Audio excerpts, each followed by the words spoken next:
So it's interesting that at the end of this, when we start into the psycho-spiritual Jungian stuff, we're at archetypes. And we started with stereotypes. You can already see energetically this pull toward archetypes at the very beginning. When we're talking at the meme level, at the stereotype level, it's almost like the end is already in mind. Even if we don't know that end exists yet, it's almost collectively unconscious concept that that's where we're all heading, is archetypical energies, and understanding how these energies play in our lives and how we show up to them and add our flavoring to these energies. Yeah, stereotypes are a stab at archetypes. Yeah. And then the other thing, I think, you keep talking about the system being able to reflect these back to us. Like, the system is great. I want to be cautious that we don't divorce the system from people, both in self-understanding, but also I think that dialogue and conversation, that psyche-to-psyche experience, I can't highlight that enough, because yes, the system is the tool we use, but people are the ones that wield that tool. And you didn't say otherwise, but I just want to really land that point, that a psyche-to-psyche conversation, much like what we do here in this podcast, we talk about issues, we unpack things, we understand ourselves, each other, and the people that listen with us, you listening right now, we do this together. The three of us do this together. And that's a really powerful for conversation. That's one of the reasons why we do our profiler training program, is because we realize, like, online tests, written tests, watching YouTube videos, typing people from a distance, what is that actually serving? What's that doing for anybody? Yeah, you get to be superior. You get an ego like, oh, I know people's personality types. I watched this YouTube video. I can guess it. I can speculate on it. We can talk about it. You might even give some advice to somebody if they told you their type and you have a little bit of understanding.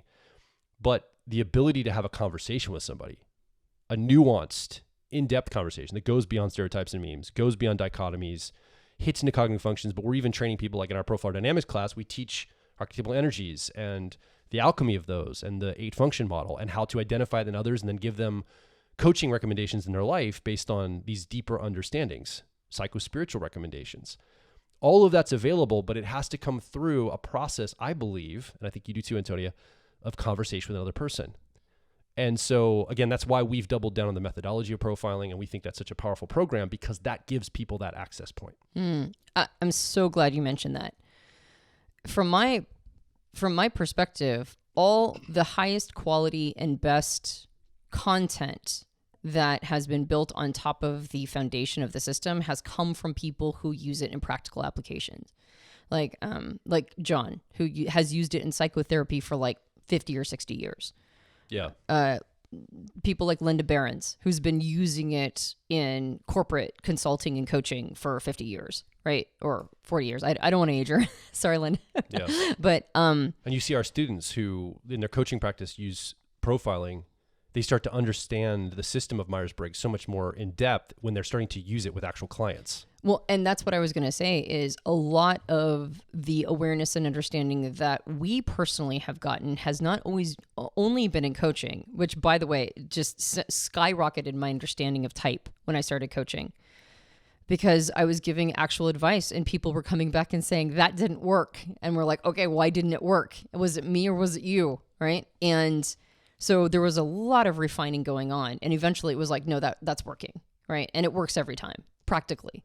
As long as the individual context is taken into consideration, as long as there's like due acknowledgement for the complexity of a person's type and how it manifests in them as an individual and how it interacts with their environment. Like, there's a lot of complexity going on here. But I would say a big piece of why we understand the level it can get to with psycho-spiritual levels is not just our coaching with John, which was very, very helpful, but because we see it in profiler training. We see it happen over and over and over again. People have these conversations, these psyche to psyche experiences, ostensibly under the, sort of the end game of being able to help somebody find their best fit type, but having a real conversation with another human being and starting to go, this is actually about people, like you said, not about the system. So that's why I'm so glad you mentioned it. And then going, well, then how do I help them more? Because you just automatically want to do that. And then in order to help somebody more, you have to go beyond just helping them find their best fit type.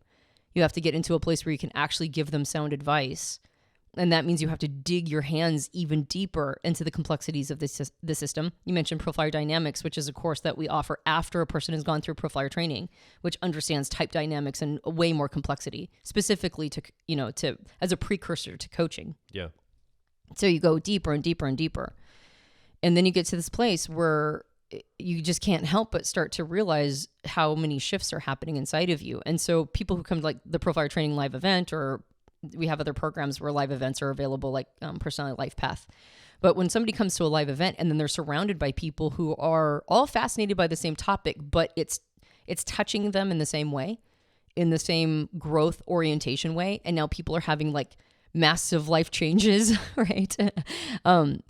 That's how you know that there's a path here, right? There's a path that keeps going further. So when an individual is stuck at a certain place in this path, what's nice to know is that there's a next lily pad. Yeah. You just have to find it. What's stopping you from getting to the next lily pad? Is it that you're not that interested in type beyond stereotypes? Is it because you haven't really dove into how it shows up and manifests in your life? Is it because the functions sound kind of complicated and there's a barrier of entry? Is it because you just really want to master absolutely every square inch of functions and type, but you're not really putting it into practical application? Like, there's another level. And unless you're using it for psycho-spiritual purposes, which a person doesn't have to, by the way, you don't have to use it in that way. But that's a final form in my mind. And I know, like I said, we don't always know what final form is, but it was Jung's final form. It was his final form. So there might be more after that. I don't know what it would be.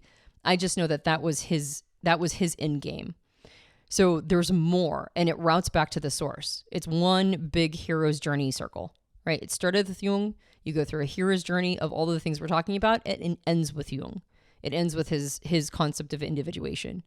So, and then there might be more hero's journeys after that. So I think it's just really, I think it's good as for an individual to understand that there's more if they haven't thought about it. If they don't know that this is available, it is. There is a path here, and there's a next lily pad. And you don't have to use it that way, but you can, and it's there.